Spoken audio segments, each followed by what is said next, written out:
Good morning and welcome to Norcal APEX Accelerator's webinar covering Mentor-Protege programs.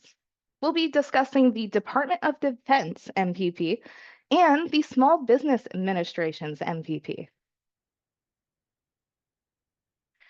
My name is Amanda Anderson. I'm the program coordinator for Norcal APEX Accelerator. And today I'm joined by two of our fantastic procurement specialists, Mary Jo Juarez and Joseph Moore.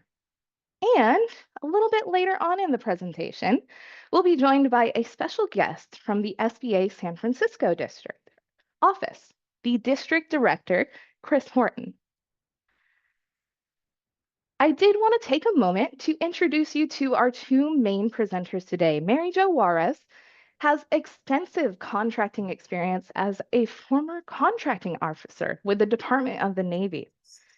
She specializes in working with small businesses to help them understand the regulations and requirements of federal government contracting, and really prides herself on being a connector of sorts for small businesses, agencies, and prime contractors. Our second presenter, Joseph Moore, has a wide variety of experience in federal contracting, having been a contracting officer, as well as many other positions in the federal government space. After retirement, he transitioned to the private industry as a senior contracting officer for an IT company. And he moved on to a civil service contracting officer position as well. With this plethora of contracting experience, he developed his passion of helping and developing small business firms into successful government contractors at not only the federal level, but the state of California level as well. These two procurement specialists that we have on staff have a ton of federal experience that we're hoping to impart onto you today. But before I let them have the reins, I do want to let you know a little bit about the APEX Accelerator program and how we can help your business with government contracting. So the APEX Accelerator program is funded by state, federal, and local government grants to provide education and training to businesses just like yours that can help you compete and find success in the government contracting space. The APEX Accelerator program is a nationwide network of over 96 centers that are all funded to help you with government contracting at absolutely no cost. But what exactly does that assistance, that help look like? Well, at Norcal APEX Accelerator, we offer our assistance through three main pillars. First, our one-on-one counseling, where if you are within our 15 county service area that you see on your screen, you can become a client of ours. And once you are, you'll be paired with a procurement specialist just like Mary Jo or just like Joe, who can sit down with you one-on-one over Zoom. Or if you are local to Humboldt County, we do have an in-person office and in-person counseling available.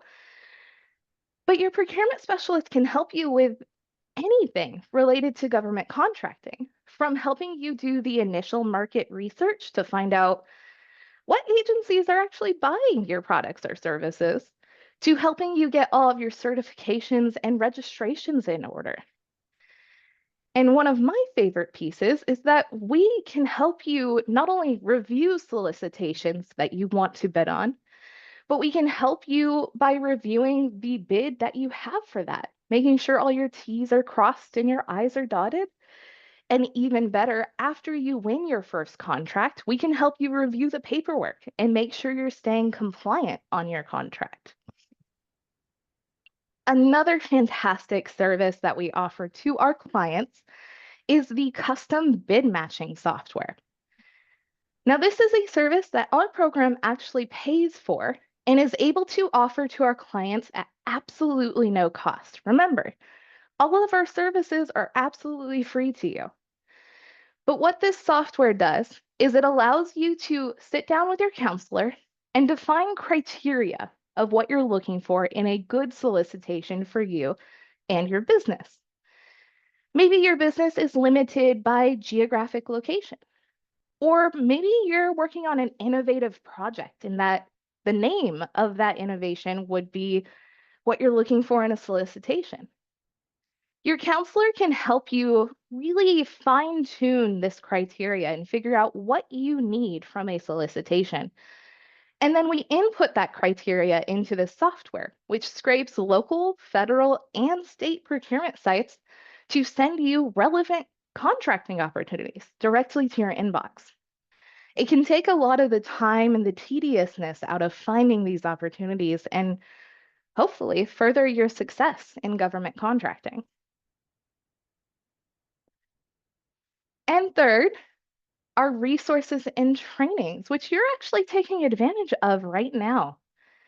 We put on a number of webinars and in-person workshops throughout the year covering a variety of topics, from mentor-protege programs like we're going to learn about today, to government certifications and whether you qualify for them, even doing solicitation review and knowing your rights when you are on a contract. We put out these webinars and trainings throughout the year, but something you can also take advantage of is our online website. We host a robust website with links and resources and information regarding every level of government contracting, from getting into the local county and city procurement sites to figuring out what federal certification is actually good for your business.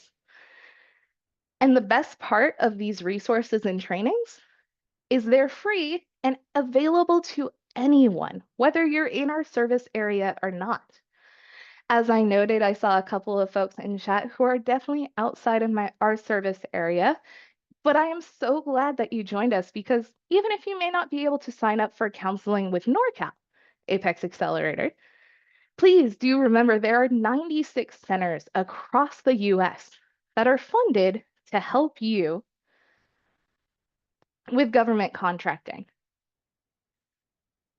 So if you have not already, I will be sending these resources, these links out to you so you can check out our center if you're within our service area and sign up for services, or find your local APEX Accelerator Center and sign up for services with them. Now, before I pass it off, I do want to go over a bit of a training disclosure. The information provided herein is accurate to the best of the presenter's ability at the time of this presentation. Some or all of the provisions mentioned herein could or may be changed by the current administration, with or without prior notice. So today, we're going to cover the DoD Mentor-Protege program first.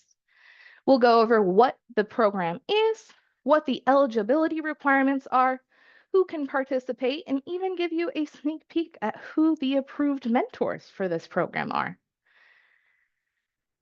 After that, we will go into the SBA Mentor-Protege program. And this is where we will have our guest speaker, Chris Horton, join us for a little bit about the San Francisco District Office and how they can help your business and support your success. And then we'll jump into the Mentor-Protege program details, including the eligibility requirements and who can participate in that one. And finally, we will wrap up the presentation with a comparison of the benefits both to the mentor and to the protege in these agreements, as well as the differences in the programs, the commitments that are required, the possible risks this could pose, and we will help you figure out where you can get started with these programs today. And so with that, we will jump into the Department of Defense Mentor-Protege program with Mary Jo. Hi, good morning, everybody. I'm really excited to be here with all of you and to be here with both Joe and Amanda and Chris. The DoD Mentor-Protege program is very different from the SBA program, as you'll see during our presentation. The DoD Mentor-Protege program, I believe, is the oldest Mentor-Protege program. It was established during the first Iraq War to bring small businesses in to help provide services for the warfighter. The basis of the program is that small businesses such as yourselves are the block, the background, the backbone of the American economy. You are flexible. You can respond quicker than a large business. And DoD wanted to bring small businesses in a way that could help them get government contracts, but also help them work with a large mentor who could assist them through everything that goes on in the federal program. Next slide, please, Amanda. So to be a protege in this particular program, number one, your small business has to be less than half of the size standard of your primary NAICS code. And if you need help with this, that's what we're here for. We can help you individually, one-on-one, to figure this out. Second, your business can't be owned or controlled by anybody who is in the company that you're looking to have become a mentor. And third, next slide, Amanda. You need to basically be a small business in one of the social economic categories, whether you're owned by an Indian tribe, Native Hawaiian tribe, an organization that employs severely disabled individuals, woman-owned, service-disabled vet-owned, or hub zone. You can also be a traditional non-defense contractor, and these are businesses who might not be in the socioeconomic categories, but they have either a technology or a service that DoD really needs. And so they will make an exception on a one-on-one basis for that type of situation. Next slide, please. So who can be a mentor? Okay, first of all, with this particular program, all the mentors must be approved by DoD. They have to submit an application and be approved. So they have to, of course, be qualified to provide assistance, be in good financial health, and also good character, which means that they're not debarred or suspended. They have to have the capability, and they have to prove that they can provide value to a protege. It can't just be, oh, I want to help this company out, and then they don't have any way of helping you out. They have to have received at least 100 million in DoD contracts in the previous fiscal year, and they have to be a large business.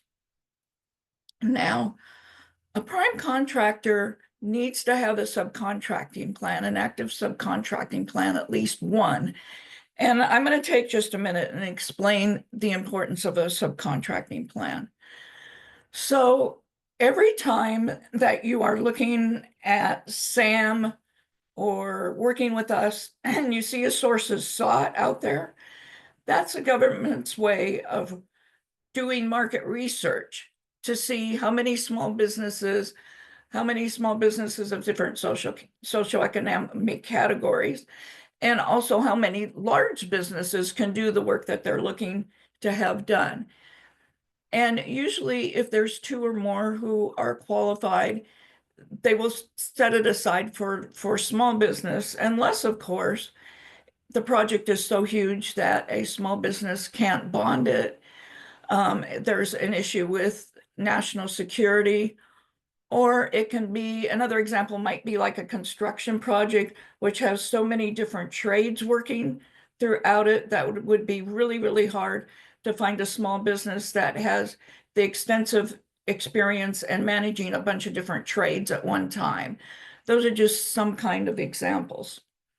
So the importance of that sources sought is the government collects all the information, sits down and looks at it. And then when I was a contracting officer, any project that we had that was over $10,000 we had to send to the Small Business Administration and coordinate with them what our acquisition plan was, and they bought into it. And part of that was if there was agreement that our agency and the SBA agreed we could go out to full and open to a large business, the large business would have to put an active subcontracting plan in place. And that plan is really important. And this is why also marketing to prime contractors is important, because they have a certain amount of dollars in that project that need to be set aside for different socioeconomic and small business subcontractors. And this is taken very, very seriously by the government. I've been in a couple years before I retired, I was in a meeting where one of the large primes stood up and said that they had lost literally almost $100 million because they had not made a good faith effort to work with small businesses in a previous contract. And they were comfortable standing up and saying that because it just showed all the rest of the primes in the room how important and serious the government was and that they would take action.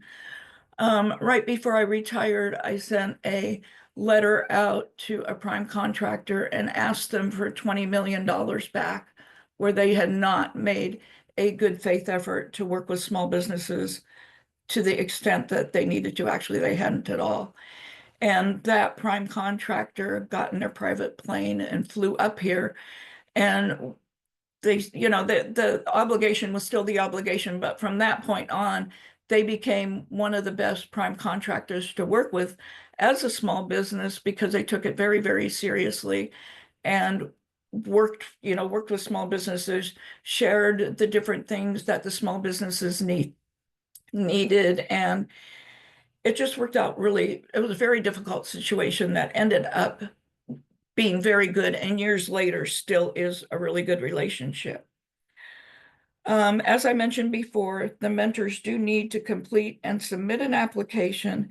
They can only have one DoD active mentor program going on at the time, and reports. Another thing just that's really important with all these programs is that there are reports that are due from both sides, a mentor and a protege.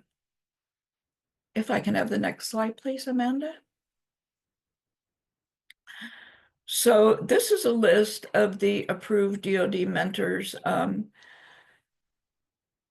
I think it'll help you if this is a program that you're looking at to kind of narrow things down. And we'll talk later on in this webinar about how to reach out and find a mentor. In this particular program, in the DoD program, there are 3 different types of mentor-protege programs and benefits to the mentors. The mentors, the first one is reimbursable. There is monetary reimbursement for the cost of developing assistance to the protege that the mentor receives from a contract with the government. And it's usually for the direct labor that the mentor uses to assist the protege. The second one is they can get credits to that subcontracting plan that we just talked about. And the third one is a hybrid of both. Okay. Next slide, please, Amanda.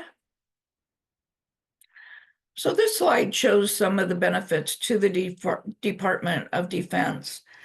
It makes the Department of Defense better operational, better to the people that it serves, better to the taxpayers.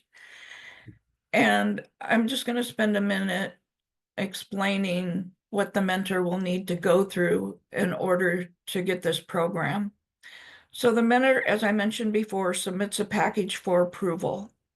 Then they go out and they find a protege. And as I said before, we'll talk about that again a little bit later. The mentor also has to identify a major buying command that's going to sponsor them. That's either going to be able to assist with funding or, work with their subcontracting agreement. There's a tentative agreement for this with the sponsor that's put into place. Then a formal mentor-protege agreement is submitted, and that agreement is extremely detailed. It has specific milestones, it has goals, it has dollar values. It has to show the value of the mentor-protege agreement to both DoD and the defense industrial base. So it's quite the process for the mentor to go through. And of course, the protege is going to be going through part of it also with the mentor. And then the last thing is that DoD will issue a standalone contract to the mentor that will give them authority to go ahead with this. Next slide, please, Amanda. Fantastic. And we'll move into our first portion of Q&A. So please, if you do have any questions about the DoD Mentor-Protege program, go ahead and enter those questions into the Q&A function of Zoom webinar. And I do see one question already in there. Sean was wondering, what are the expectations of small business doing business in the DoD space that requires CMMC? That's a really good question. And Joe, I may pull you in to help me with this one.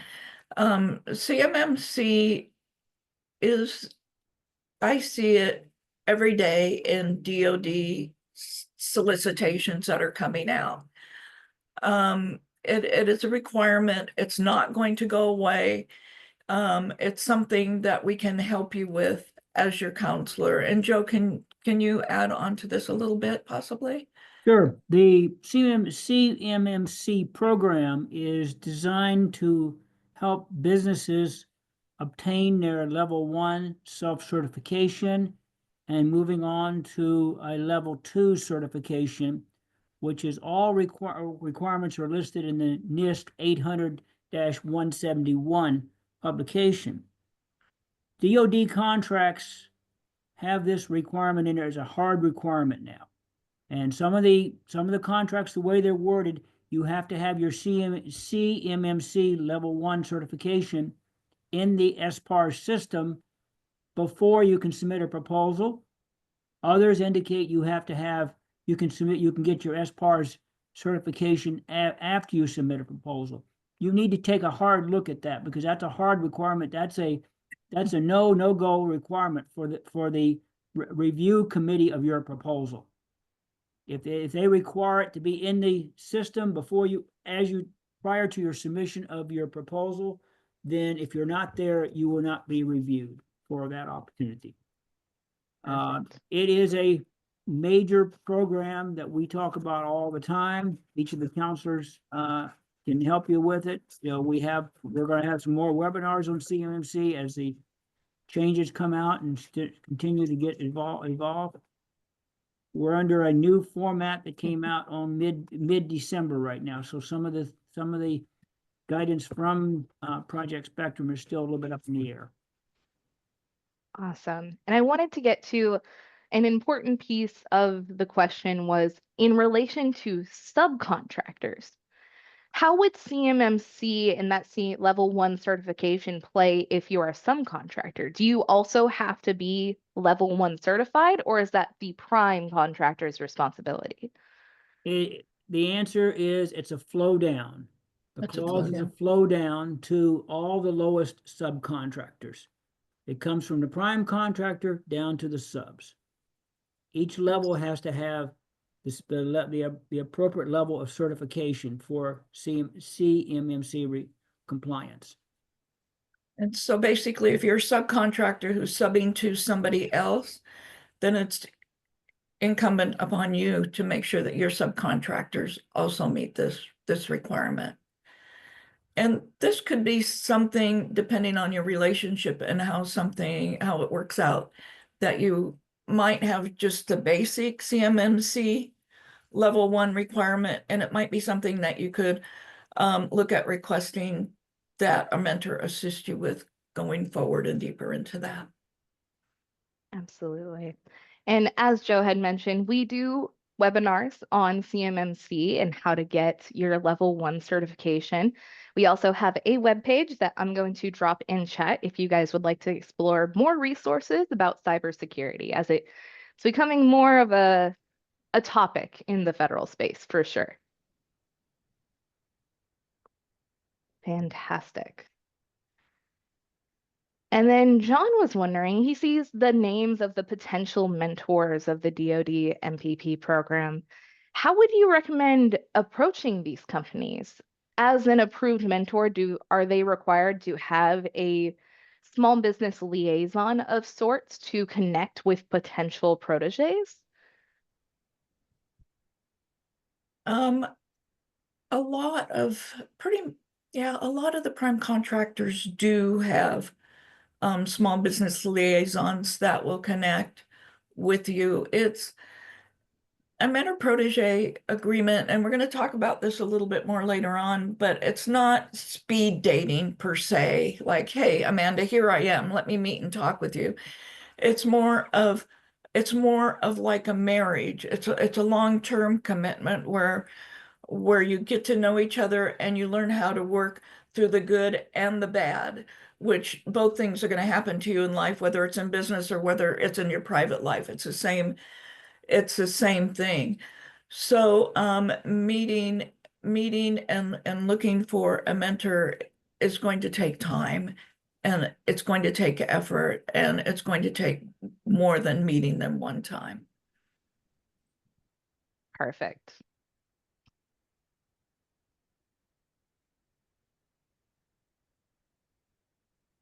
Fantastic. And we do have a couple of questions, Gavin. I will be answering yours via typing answer so that we can continue to move on. And we're going to get into the SBA Mentor-Protege program next. And this is where I would love to take a moment to introduce our guest speaker, the District Director for the SBA San Francisco District Office. We're joined today by Chris Horton. In his role as director, Chris provides the leadership and management of the San Francisco District Office.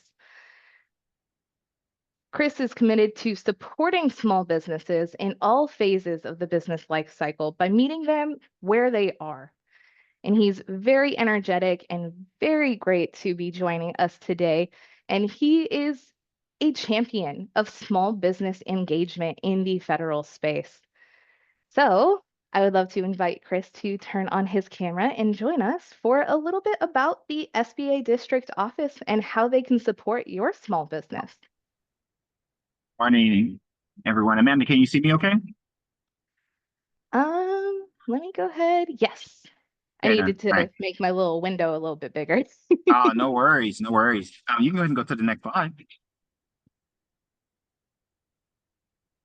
Perfect. So, folks, what I want to cover with you today is just really give you this, the whole of SBA, so that you have a clear understanding of the depth, the tools, the resources, and the information that's available to you. And it's made available to you at no additional cost out of pocket for you.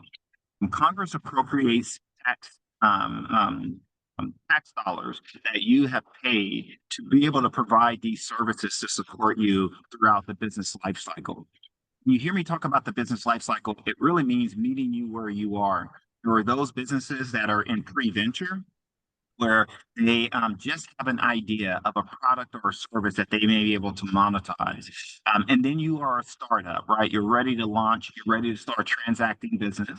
And then once you've done that, then you're in this growth mode, right? You're trying to grow your business, you're trying to get your market share, you're trying to get your name out there, visibility and exposure. And then as you're growing and growing and growing, you're ultimately going to get to this tour stage, right? You've reached level where you're happy, you're satisfied, whatever that may look like for you, and you're maintaining the level of work that you're at. And then you get to the exciting part, for me anyways, is where we now start to think about that next phase, right? Where we're looking at an exit strategy. We're looking at transitioning in your succession plan and having that conversation about, are you going to sell it on the open market? Are you going to gift it to a family member? Are you going to sell it to a key employee? So looking at the business life cycle, you want to walk away with understanding, what your San Francisco district office has to cover and offer you. Talk about programs, I'll highlight some of the initiatives, and then we'll leave it for a few questions at the end. Next slide. We are over 70 years old. We in 1953 is when the SBA was launched. A couple of years ago, we had our 50th anniversary. And really, as I shared with you earlier, the Small Business Administration is here to help you start a business, grow and expand a business, create jobs, and to support economic vitality in our communities. Next slide. Just one thing on this slide here, it's just really showing you what the San Francisco District Office geographical territory looks like. You start down in Santa Cruz County, you go up the coast all the way up to the Oregon border. So you can see there, you can go to the website and you'll see the different counties. And if you're not in my county, you're one SBA. You can reach out to myself or anyone on my team. We can get you plugged in with either the resource partner or the SBA district office that covers your territory. Next slide, please.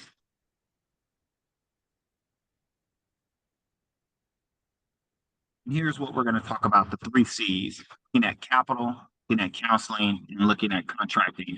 And in that, there's going to be an elaboration on the different things that we provide and that we offer. And so, next slide. When we talk about capital, let's start with microloans. Many mom and pop owner operators, what they're looking for, they're really looking for a microloan, right? And that's where what your lending request is. It's $50,000 or less. And so when you're looking at that, we have micro lenders that are approved to offer SBA financing that's guaranteed by SBA, and the dollar amount is under $50,000. Next slide, please.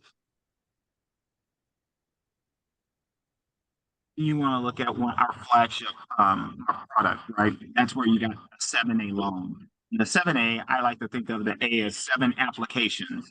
You got, I'm not going to read verbatim the slides. You're all very intelligent folks and you can read, but what you're looking at is, depending on that commercial and industrial use proceeds that you need, business expansion, you're going to hire a new employee, you're going to need to enhance your social media, you need to build a website, you need to buy more products or anything like that. This gives you an opportunity to use this particular loan to help you accomplish that. Next slide. We want to get into the SBICs. But before I do that, there's something that I didn't put on here, which is we have another product, another one of our flagship products. It's called the 504 loan. The 504 is when you're doing large acquisitions, so land acquisitions, buildings, real estate. You're doing large equipment, things like that. So that's a 504 loan. Definitely, again, you can go to the SBA website, learn more about that. You'll get my contact information at the end of my presentation. Feel free to reach out to me as well if there's something specific that you want me to tell you more about. Free to do that. But here, we're looking at the small business investment companies. This is where SBA has provided funding to venture capital firms that can provide either debt or equity financing for you. Right?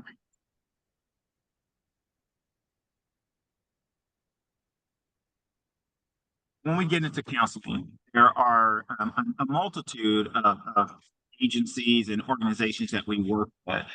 2 most prominently used are SCORE and SBDC. And let me break down the difference there. So SCORE is the Civil Service Corps of Retired Executives. These are volunteers that have been there and done that, right? They've already had a business, they've run businesses in all sectors and industries. They now want to come back and they want to give by volunteering. The way I like to tell is to leverage the SCORE mentor. It's like having that mentor that you can go to. I have a thought, I have an idea, I have an opportunity, I'm facing some challenges, I got some barriers, and I want to talk through it with someone. SCORE is not held to what the SBDC, the Small Business Development Center advisors, are held to, which is economic impact. SCORE's main thing is called BBAC. You met with a SCORE advisor, a SCORE mentor, you saw some value in it, you saw enough value to where you came back. You just keep coming back and keep coming back and keep coming back. And as I said, there is no limitation on the amount of time you spend working with these advisors. The difference, again, with SBDC, you measure the SBDC on economic impact. And the way we measure that economic impact is all valuable for you. It's they've either helped you get access to capital, and that can be debt or equity financing. They've helped you start a business. They've helped you support jobs by either retaining jobs that currently exist or by creating new jobs, and then revenue growth. So you started working with your SBDC advisor, you were at one, revenue threshold, and by working with your SBDC advisor, you were able to increase that. And so those are the things that we have there. Now, I like to do a team approach.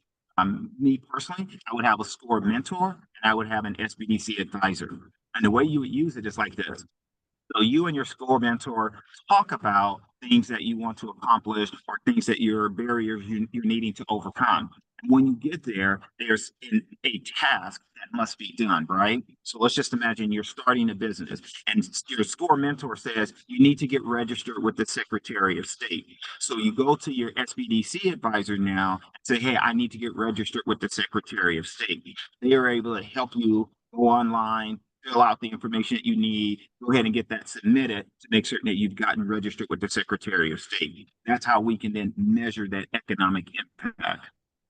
And so that's how I tell folks to use those. Next slide. Here we have what are called our Veteran Business Outreach Centers. Veteran Business Outreach Centers are exactly what it says, right? This is where technical assistance is provided those that are veterans, those that have served this country, or spouses of those that have served this country. And so you're going to start a business or you have a side business and you're going to continue working at it or launching it to grow, to scale, to expand. You can go to a Veteran Outreach Center and be able to receive technical assistance there. Next slide. And we have our Women Business Centers. When this originated, it was because women, they needed a place that they could go to get support by women. They felt more comfortable that way. It's obviously grown in scale to the point to where, Chris Horton, a man, I could go to a Women Business Center and get assistance as well.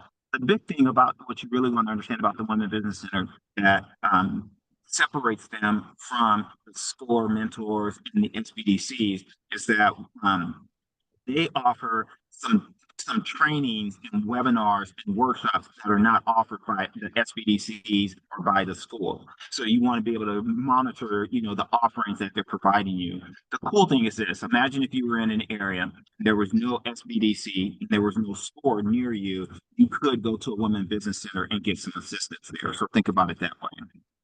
Next slide. Contracting. Now, for me personally, the government contracting space, it's a place where if you are looking at any way to leave a legacy of any sort or to build a legacy, this is a great place for you to do that. Once you perform on a government contract, it is that gift that keeps on giving, because those contracting officers and those procurement officers, once they know you can perform, when they know that there's an opportunity that your product or your service can be a fit, there's an opportunity there if it's allowed where it's a single source or a sole source, a set aside, a non-competitive opportunity, and they can award that. It only makes them look good and it only makes them successful, as contracting officers, because they are recommending and suggesting and awarding a contract to someone that could perform. The federal government, this number needs to get updated, but the federal government spends over $700 billion on an annual basis. And there's a goal where a percentage of that is set aside for it to be a non-competitive situation where you're not competing against the larger firms out there. So this is a great opportunity for folks, to just really change your personal financial family trajectory by doing government contracting. Next slide. Here are the certifications that we offer at the SBA. We got our 8A Business Development Program, which is our flagship. It's a 9-year-long program. The first 5 years, you work as a subcontractor. Then the last 4 years, you're working as a prime contractor. And we're gearing you up to diversify your portfolio so that you're not solely dependent on these contracts being set aside for you. You have some government contracts, and you have some of the private sector contracts as well. The other one that you want to take a look at is there's the MMP, the Mentor-Protege program. The Mentor-Protege program is a great way that once you've gone through the 8A business development program, you get do two things. One, you can create a joint venture where you've just completed it. I'm new coming into the 8A program. We can create a joint venture and work together where I can leverage your years of experience, but you get to still participate in those contracts that are being set aside. The other thing is you get an opportunity to give back as a mentor. You can share some best practices, some of those landmines to over for the new firm to avoid and overcome. So you're giving back, you're also still able to participate in some sort through the Mentor-Protege program. Then you come back over to our Hub Zone program. And I know next week you get a chance to come back. We're going to do another presentation next week, and it's going to be specifically about Hub Zones. But those are historically underutilized business zones, and that's a great opportunity for folks as well. Then you have our Women-Owned Small Business program, and then you have our Veteran Certified program. The one thing I want you to take away from here is not only that there's 5 different certifications that we offer here at the SBA, but if you look at each one of them, they talk about the number one NACE code is professional, scientific, technical services, which is pretty consistent throughout all of the certifications that we're offering here. So if you're in that space, and that's a very broad space, you got some great opportunities here. Next slide. So what I want to talk to you about right now, it's a platform that we have that's called Empower to Grow. Empower to Grow is your one-stop shop, everything as far as government contracting. Next slide, and I'll tell you who can participate. So you're an 8A certified, Hub Zone certified, identify as an economically disadvantaged woman-owned small business. So you have to be one of these in order to manage it. I'm talking A to Z, capability, networking, joint ventures. You are able to be alerted whenever there's a contract opportunity that you can perform on, and so that's a great place for you to be. We are actually going to be meeting my deputy director Kurt and I, and that's another jewel that I want you to walk away from. So at the San Francisco district office, we are pretty fortunate. I have this guy that I was very blessed and fortunate to be able to recruit. His name's Kurt Brown. He's the deputy district director for the San Francisco district office. And Kurt has 2 decades of government contracting background. So remember what I said. We don't keep us a secret, and don't be bashful. Reach out to us. Reach out to our district office. I'm not going to have all the answers, but I'm so fortunate. I got my master Yoda over there, Kurt Brown, to help you out with some stuff. Got a little Star Wars in there on you. Next slide. All right, folks. Now here's really where it pulls at your being able. Whenever there's a natural disaster throughout this country and the president comes in and disaster, the SBA and FEMA are able to come in and provide financial assistance for those folks that have been impacted by that natural disaster. Recently, I've learned something that was totally blew my mind. Did you know that in a natural disaster, if you are not a homeowner, if you are not a business owner, but you are a homeowner, that the SBA can give you a mortgage? That's that an agency that's focused on small business has the ability during a natural disaster to help you with a mortgage to recover, from a natural disaster. But reach out to us. We have our outreach Office of Disaster Recovery and Resilience representative that we can get you connected with.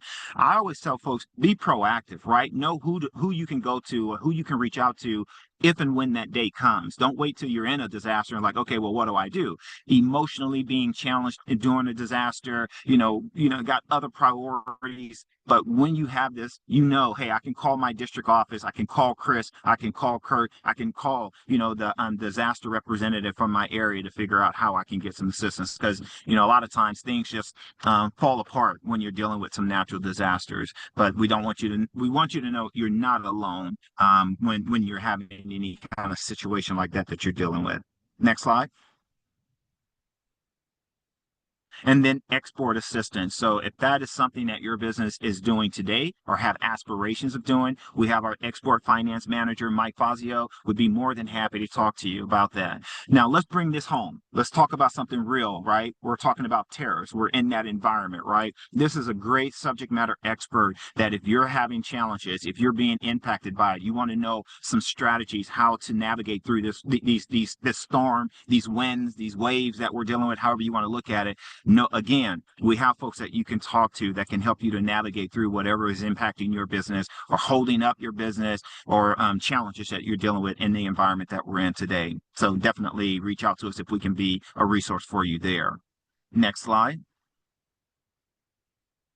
Just want to throw this out there to give you some words of encouragement. Look at some brands that are out there that started with SBA. So, I mean, and these are all brands that many of us, not all, when I first saw this, I didn't know every single one of them, but most of us know Staples, most of us know Apple, most of us know Costco and Nike. But to just rest assured, companies looking at where they are today started where you are today. Okay, next slide. There it is, folks. That is my time with you. Listen, it has been an honor and a pleasure to share some of the information about who we are, to share our story with you, to make certain that you know that there is a district office that you can reach out to wherever you are around the country that can provide you with the tools and the resources that you need. One of the last things I want you to walk away with is, remember, this is taxpayer dollars at work. So what I want you to think about is every time you make that tax payment, let it be if you're a W-2 employee and they're taking taxes out of your paycheck, or at the during tax season, you're having to do those taxes and processing taxes. One thing I want you to think about is this: all of that you're doing, you have your own business consulting firm called SBA that you can take advantage of throughout your entire business life cycle. So remember that, folks. You have already paid to have your own business consulting firm. Listen, folks, let's make it a great day. I'm happy to be here. And if there's any questions anyone has for me, please shoot. Absolutely. And thank you so much for joining us today, Chris. Like he said, there are a ton of resources that are available to you to help you and your business, and even the homeowners out there. That was something I didn't know, and that's absolutely fantastic that the SBA is able to offer these resources. And a really key part, while Chris is with the San Francisco District Office, at the Hub Zone webinar next Tuesday, we'll be joined by the District Director for the Sacramento office. And as Chris mentioned, I know we have a ton of folks, some from East Coast, some from Hawaii. There's absolutely a district office near you that covers your region and that can offer, if not the same, at least very similar services and assistance to you. And so with that, we'll go ahead and jump into a little bit more detail on the SBA's Mentor-Protege program with Joseph Moore. Hello, everyone. My name is Joseph Moore. I am a counselor with APEX Norcal. I've been with them for about 6 years or now. Thank you, Chris, for a very enlightening oversight of the SBA programs. That is great. I really appreciate your comments, your remarks, and please stick by if you have the opportunity for questions. There might be some questions coming up after I finish talking about the SBA Mentor-Protege program. Next slide, please. Okay, the SBA Mentor-Protege program, as it's structured today, was established as of November 16, 2020, as a result of the merger between the 8A Mentor-Protege program and the all-small Mentor-Protege program into a single program. It's a formal agreement that between you and the mentor and the protege. It is reviewed and approved by the SBA. Mentors can be either a large or small business according to the size standard.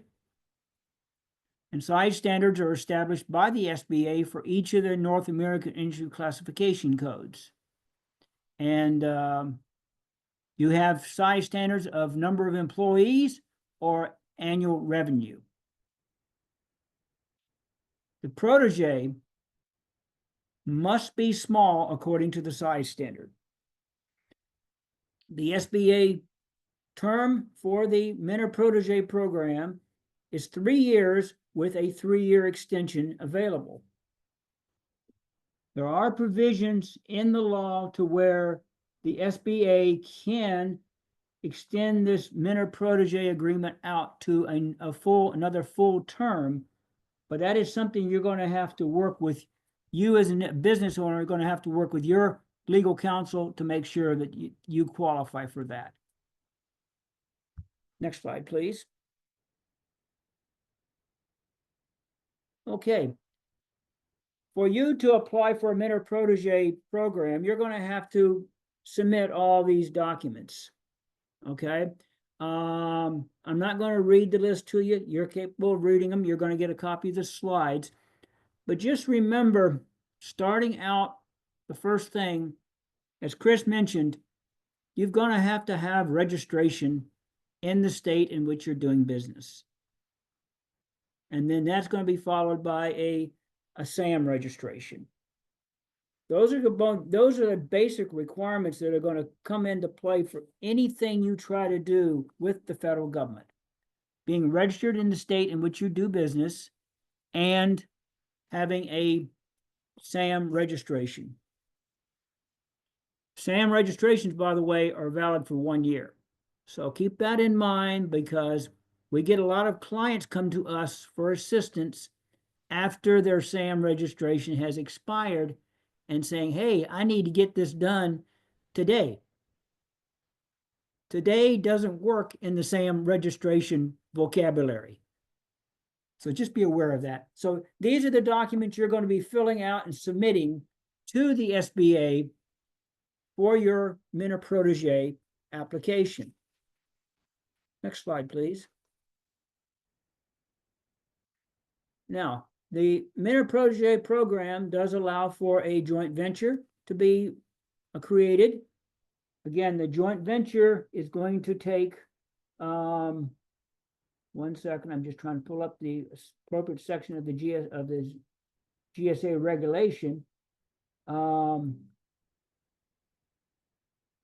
The joint venture is formed between two firms, the mentor and the protege. And Chris, you might have to help me on this one, or Mary Jo. I can't remember if it has to be an all small mentor-protege joint venture agreement or all large, or one of each. That's I can't remember that one. I got a mental blank on that one right now. Well, I think it's one of each. One of each? I think so. Double check for you, my friend, while we're on. Okay. So you have the joint venture agreement you can have, and it is approved by the SBA, and it assumes that if you are a large business firm, that you assume the size standard of a small business firm in that joint venture arrangement. So I think I've answered my question, Chris. So that is something to look out for in the SBA Mentor-Protege program. Next slide, please. Now, I recommend to everyone, for more detail in the program, and it's very well detailed in the SBA website under the SBA Mentor-Protege program, that you can download or review by just doing a Google search.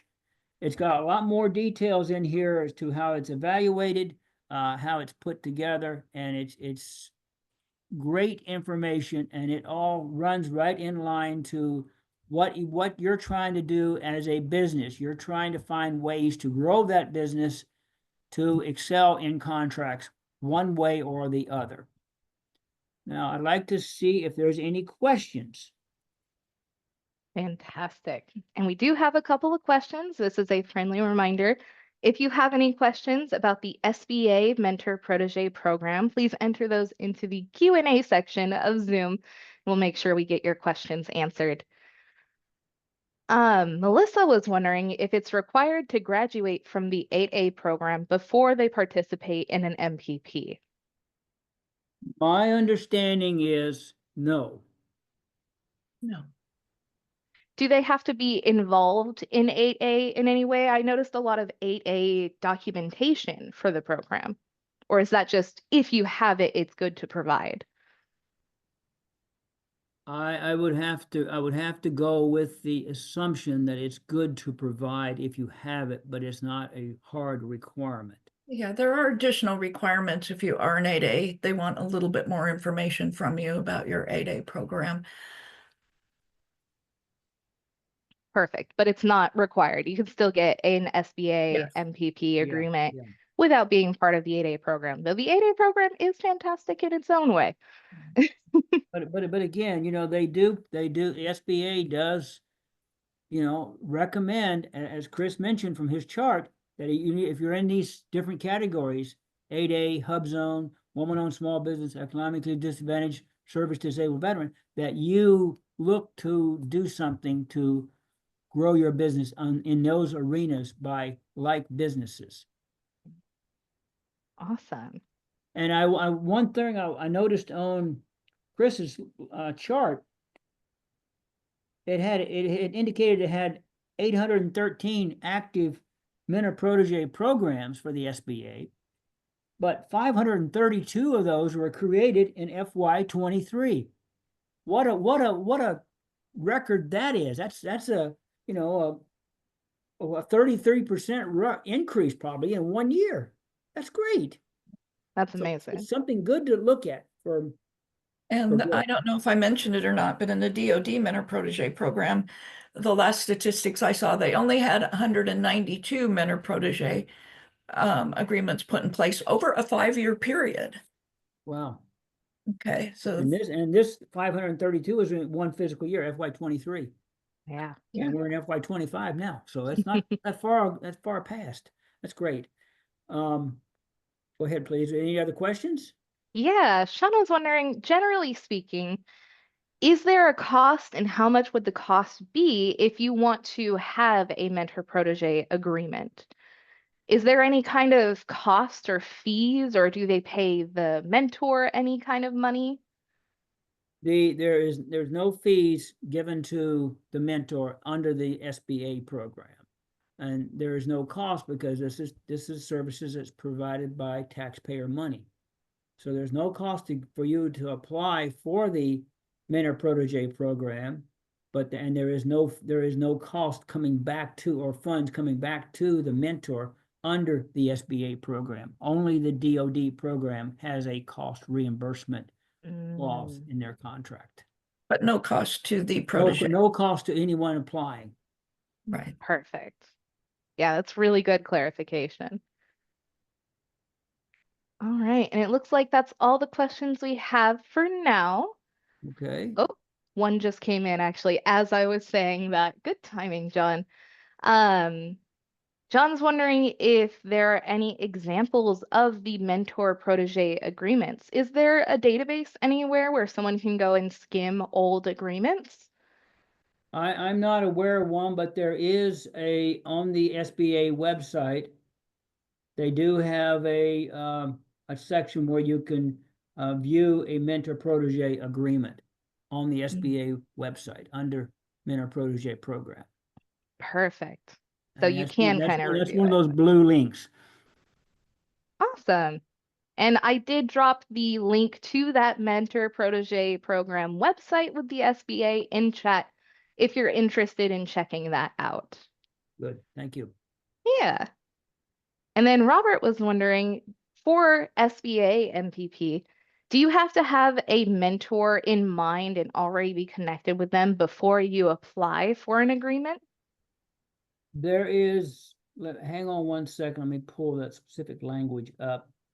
You have to go out and the protege has to find and court and get married with their potential protege, their mentor, and then you can go ahead and fill out an application. There is one place that's mentioned in the SBA instruction that you can do an application before you have one, and then there's another place where it mentions that you do an updated application once you've identified a mentor.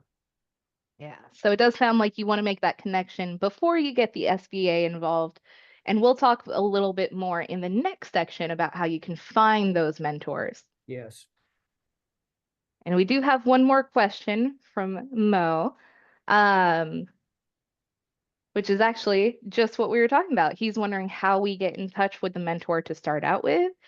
And I'll go ahead and leave that a bit unanswered, as we'll go into that in our next section. Is MVP right for me? And so I'll go ahead and pass it back to Mary Jo and Joe to go over this section. Thank you. In the benefits to the protege, I think I know everybody can read the slides, and there are a lot of the same benefits. Yeah. The DoD Mentor-Protege program is specific to DoD, and you're developing your relationships and you're developing your expertise and contracts with the DoD industrial base. And the SBA is for all agencies other than DoD. Yeah. So there is a difference there. Okay. I think, Joe, they both provide opportunities to win new Yes. contracts, their long-term relationships, business development. Yep. Exactly. Yeah. So the benefits to the mentor, I think there's a lot of similarities here. The biggest difference is, even though the protege does not, we were talking earlier, and as Joe said, the proteges have no cost to apply for the program and be in the program. The DoD mentors do receive a contract where they're reimbursed for direct labor or credit to their small business subcontracting plan goals. And the other thing there for the we'll talk about on the protege is you have an approved list of mentors from the DoD where there's no listing of approved. There may be a listing at each individual district office of potential firms that could be viewed as someone going to find a mentor relationship with.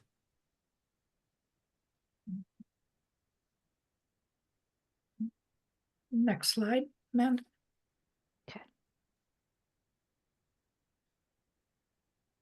Okay, I think we've covered a lot of this. Under DoD, they can only have one mentor. They have to be approved. They must be a large business. And as we talked about, it is specific to DoD. And the SBA is a 6-year program. The DoD is 3 to 5 years, mostly 3. The SBA Mentor-Protege program does have some provisions in the law that allows it to be extended out for an additional term under certain conditions. No credits coming back to the mentor. The protege can have 2 mentors with the SBA. 2 mentor-protege agreements. Where on the DoD level it's 1. And SBA is no specific agency required, where DoD is only looking at DoD functions. All right, and Amanda, is it okay if I talk for a minute here on how to find a mentor? I think that's a great place to do so. Okay, so that's one question I know that Joe and I are constantly asked, is how do I find a mentor? And it's, you know, we can talk with you about it, but we can't go and do it for you. Okay, so suggestions that I have, and where companies I have worked with have found mentors before, are they go to actually the APEX events, because we do have prime contractors that are there that you can sit and talk with and see if this is a good fit for you. Any industry-specific events, depending upon what your industry is. Go to industry-specific events and start talking to people there. Go to, for instance, an example would be if you're in construction, go out to, even though you're not going to be a prime on a job, sign up and go to a job walk so you can meet some of the primes there. The government's always offering opportunities, and construction is just an example. It's other industries also, where there are opportunities where you can sign up and meet different people. Another thing that came to mind to me, and it might be a little bit unusual, but a lot of industry events, the APEX accelerators, small business conferences, that type of thing, are always looking for speakers. Speaking in public is something that people would prefer to die rather than speak in public. And sometimes I feel that way myself, to be honest with you. However, if you were to pick one little niche in the industry that your business is in, and you become an expert in that niche where you're willing to get up and volunteer to speak, you're going to be noticed. Prime contractors are going to notice you. It'll give you more opportunities, not only prime, but government. I know a couple businesses that started doing that by offering to speak at the local college about something to do with their industry, library events, and then it grew and grew and grew, and they were able to get a Mentor-Protege agreement. It was actually an SBA one, by becoming known to a mentor by speaking at a small business conference. So those are just some of the ideas that I might have. I would have to agree with Mary Jo on those. The other thing I've seen work is a specific, you're in a specific category of business. For example, if you're in construction, you may not be in construction engineering, but attend if you can the national meetings of the professional engineering organizations, and that helps you get in to work that they're working with, where they may have a chance to bring you in contact with a mentor through their organization for a project they're going after.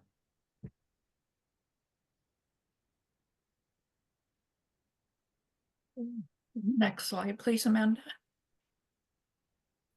Okay, so under commitments, I think we've talked about a lot of the items on this particular slide throughout our presentation. The one that I would like to spend a little bit of time emphasizing is the first one, where it says the assistance to be provided should be based on the needs assessment of the protege.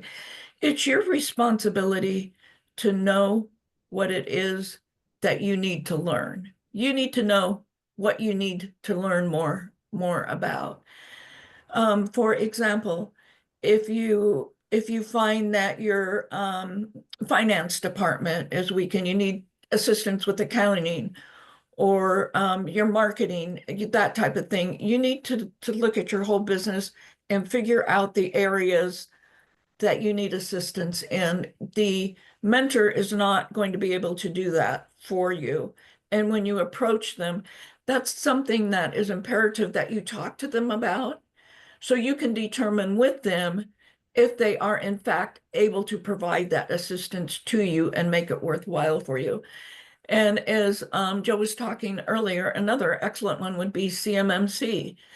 If you're looking for a mentor, don't hook up with somebody who has the same CMMC level as you if that's the assistance that you need. Just figure out what it is you need and keep those in mind as you're talking to different companies.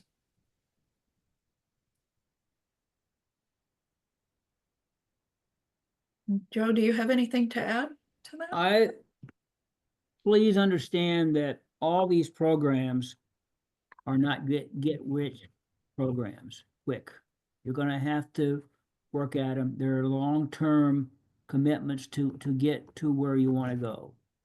Anything in government contracting is a long-term commitment to get up to where you want to be in the realm of procurements. So just keep it, keep a positive attitude, keep working in that direction, and keep learning. There is a lot to learn in contracts. It doesn't stop once you get one.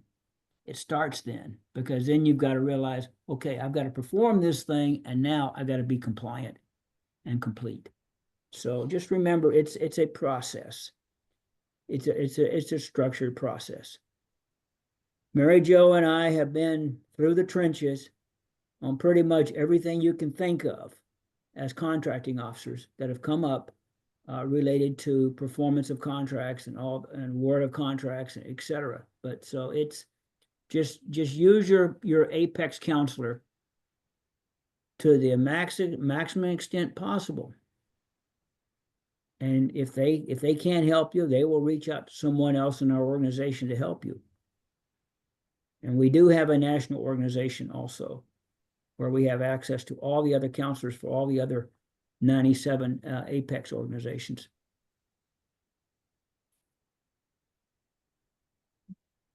Okay. Right. Next slide. Okay. So under risks, it is a commitment. It's going to take you time to work in either one of these programs.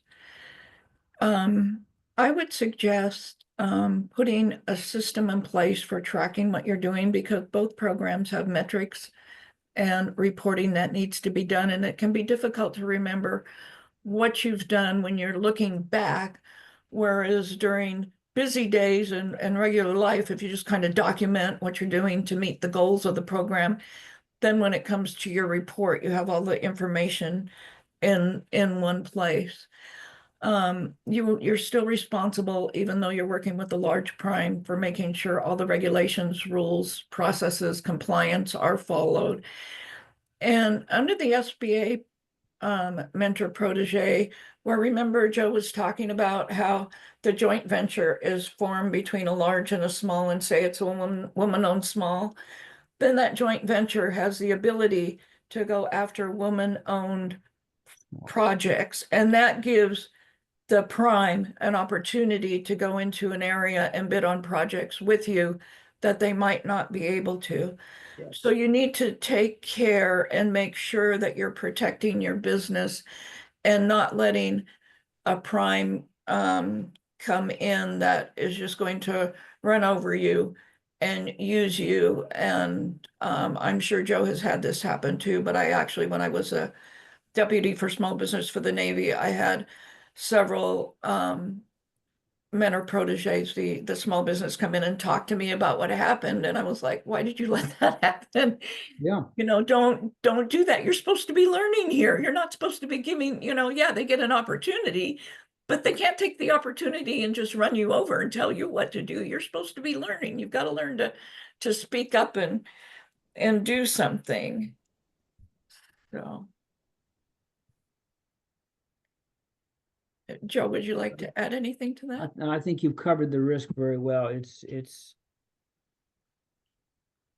you've got to know what you're doing. You've got to be cognizant of what you're signing up for, and don't let it get off track. Yeah, and I would like to add one thing to that. If something does happen, regardless of whether it's with the Mentor-Protege program or anything else, when you're working with the federal government, the federal government really doesn't want anybody to fail. Okay, that's the contracting officers, the SBA, it doesn't matter. We don't, when we work for the federal government, Joe and I absolutely did not want you to fail. If something happens, because life is life, whether you're in contracts or wherever, the first thing you need to do is fix it. The second thing you need to do is put processes in place so it doesn't happen again, and then document this someplace, because I've seen requests for proposals that will ask, what are some examples of issues that have happened and how did you fix it? And then you've got a perfect example of that. In addition, as you're looking at the reviews that you're being given by the agencies or by the primes or whomever, A lot of times you may get unsat or marginal, but you can at least go back in and say, this is what happened. This is how we see it. This is what happened. This is what we did to fix it. And this will not happen again. And then at least you've got documentation on top of their documentation to show that you realize that there was a problem and you fixed it. Yeah. So I just kind of wanted to add that because that's really important. And even a lot of experienced contractors that I work with don't see that. And in that vein, disclose to the contracting officer if you have an issue. Don't try to hide it. Don't try to work around, try to figure out some way to do it. The contracting officer is there to help you. The contracting officer has your success in mind as much as you do. Because at that point in time, once you have a contract, that contracting officer is relying on you to meet the requirements of that contract.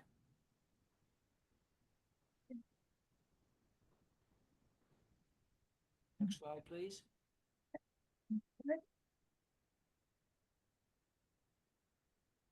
So I believe that the next couple slides, Amanda, are going to be, these slides will be coming to you.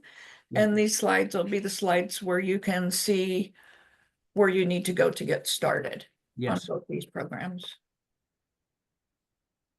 Absolutely. And I am also dropping these links in chat for you all. So after the event today, you can also explore these pages.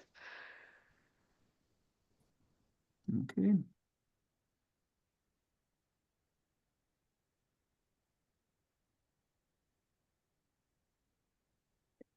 And with that, I do believe we are coming to the end of the presentation. And we will have another Q&A. I do see quite a few questions in the Q&A section, and thank you to everyone who is putting them in the Q&A section. We want to see you succeed as a small business owner and as a mentor or protege. So if you are interested in getting into government contracting, getting a mentor-protege agreement, whether it's with DoD or the SBA, please feel free to sign up for Norcal APEX Accelerator services if you're in our 15-county service area. But if not, please do remember the APEX Accelerator program is nationwide, and you can sign up with your local center for no-cost government contracting assistance no matter where you are in the U.S. Okay. And before we go into our final Q&A section, I do want to let you all know a little bit about some other upcoming training events you may be interested in, including next Tuesday. We'll be joined by the San Francisco District Director, Chris Horton, as well as the Sacramento District Director of the SBA, Heather Luzzi, for the HubZone certification overview. And that'll be presented virtually next Tuesday. But if you're looking into the federal space and federal contracting, you may also be interested in our next event on June 5th, Commercialize Your Innovations, covering government-led innovation programs like SBIR, STTR, DPA Title III, challenges, broad agency announcements, and more. And if you are within California, if you're in Northern California, we'll have an in-person workshop. Like I said, we do in-person workshops as well throughout the year, covering everything you would need to know about how to contract with the state of California. And at that one, we'll even have some California state agency representatives joining us for a networking session, including CAL FIRE, Caltrans, and a few more.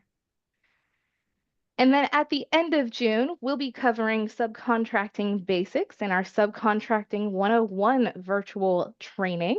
And that'll be on June 24th at 10 a.m. And you are always welcome to join our events.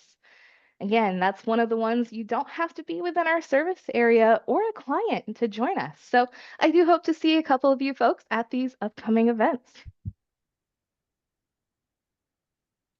And with that, we'll go ahead and get into some of these questions. So we did touch on this very briefly, but John was wondering if a company could have more than one mentor. More than one mentor at a time. Yes, the SBA allows it. DoD does not. Okay. And a bit of clarification on that one, could you have both a DoD mentor-protege agreement and an SBA mentor-protege agreement? Yes, you can, and Mary Jo can give me some assistance on answering this, but the SBA, if you have a DoD mentor-protege agreement, the SBA is gonna, and part of their review is gonna determine that you are doing something different in that mentor-protege agreement than just extending out what was in your DoD. Okay, so it does have to be for like a different service or goods or products. Yeah.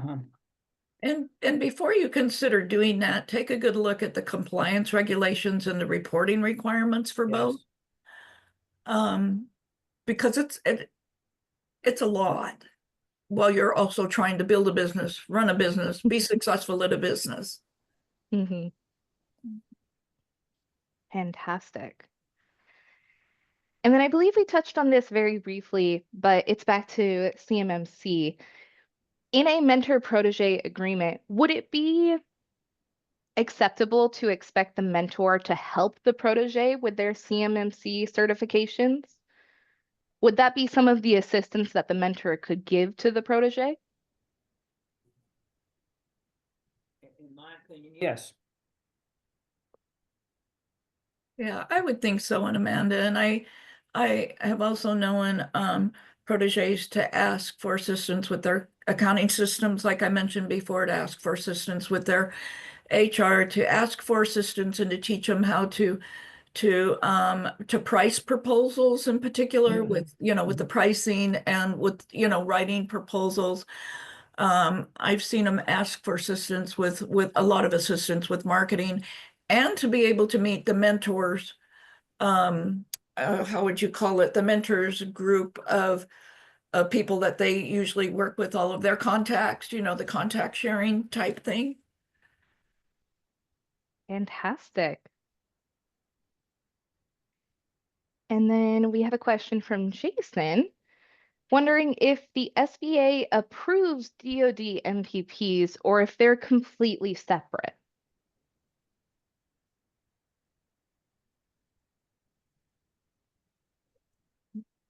They are completely separate. Fantastic. So DoD won't have any hands in an SBA MPP agreement, and SBA won't have any hands in a DoD agreement. Right, No. right. Fantastic. Yeah, and that's good clarification because we went over a lot of information, a lot of good links, a lot of good resources. So I love these clarification pieces because sometimes those finer details can get a little lost. And Jan was wondering, how would you know if your chosen mentor is acceptable to DoD?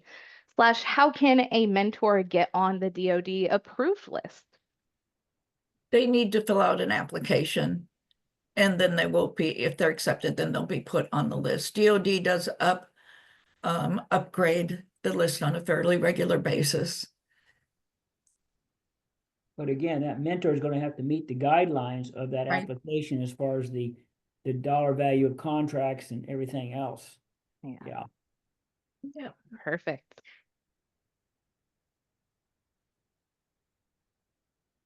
All right, and I'm just scanning through some of these questions. Some of them aren't quite related to mentor-protege agreements, so we unfortunately won't be able to get to those. But I will take a note and I will try to email you some answers to these questions since we cannot get to them. Let's see.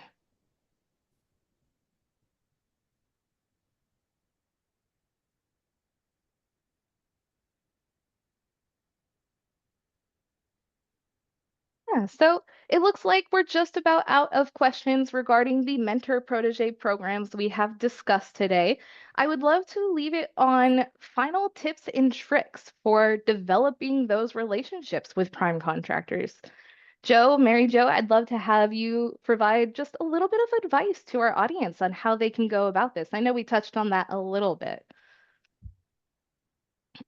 I would say when you're when you're meeting, okay, so just an example, I was the deputy for small business as for the Navy, as I mentioned before, and had my own group of contacts, and even people who would meet with me who, well, number one, do your research and make sure that the person you're talking to buys what you sell.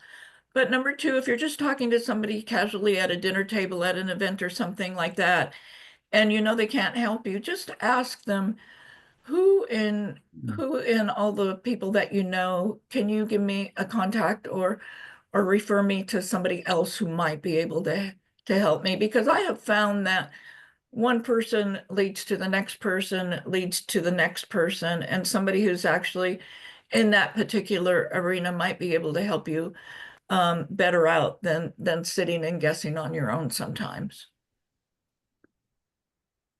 My answer to the question is just know what you're looking for, and try to figure out who can help you the most in your primary line of business, and start looking for resources. There's other places to look for company names and stuff like that. FPDS, Federal Procurement Data System, is a good place to look for companies that have had contract awards under the same NAICS code you work in. That's a good place to find names of businesses that you could potentially reach out to get a relationship started. The other place you might want to look is look in SAM. Look under the awards section in SAM. Find out who's getting contracts. That would give you a clue as to who you might want to reach out to start developing that mentor-protege relationship. Absolutely. I love that. I'm just checking for any last minute questions. It looks like Dan is looking for any mentor lists available online, and we do have a link for the approved DoD mentor list, which I will drop in chat. But SBA does not provide a list like that. It is on you to find your mentor.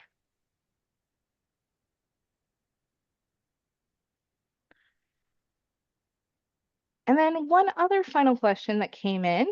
Does a business have to be a certain minimum size to be able to apply for a mentor-protege program, both as a protege or as a mentor?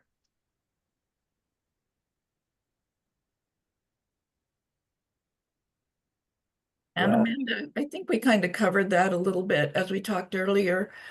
You know, there are requirements for them to be small, and small with DoD might be a little different than small with the SBA. But the mentor for DoD needs to be large. And Joe, I'll let you speak. And the mentor in the SBA can be small, but again, there are certain requirements under the application that each of the mentors have to meet to be accepted. DoD is going to approve you and put you on a list. SBA would approve your individual application for a mentor-protege agreement based on what's submitted for that mentor.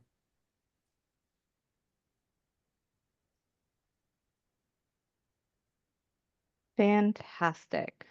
I'm just wrapping up a few of these questions. And it looks like that is all for today. And thank you all so much for joining us for this webinar training today. And thank you, Mary Jo and Joe, for such a fantastic presentation. I know it's a lot of information to cover, but thank you all both so much for tag teaming this presentation. Thank you. Thank you. Yeah, and Chris, thank you so much for joining us today. I know that you provided a ton of great resources for our audience. And I know that once they get the slides here within a week, you'll get the slides and the recording. I'm sure they'll be reaching out to you to get some of that SBA assistance as well. Absolutely. Happy to be a part, and definitely, folks, don't be bashful, don't be shy, don't be prideful. Reach out. We're here to help. Thank you, Chris. Thank you. Absolutely. And as you all do exit the webinar, you'll be redirected to our feedback survey. If you have a moment, it is quite a brief survey, and we always appreciate your feedback on these events because we truly do these for you, for small businesses just like you. And the only way that we can improve our offerings is to know how, and that comes from you. So if you have any suggestions of topics we should be covering in the future or a better way you would have received this information, please do let us know. We really value that kind of feedback so that we can improve our trainings for you. And on the flip side, if you think this was a great presentation and you would love to see it again and done with maybe different topics in a similar format, we would love to know that as well and to know that we are doing a good job and are on the right track to getting you all of these resources and information that you need to be successful. So again, thank you all so much for joining us today, and I hope you all have a fantastic rest of your day. Thank you. Thank you.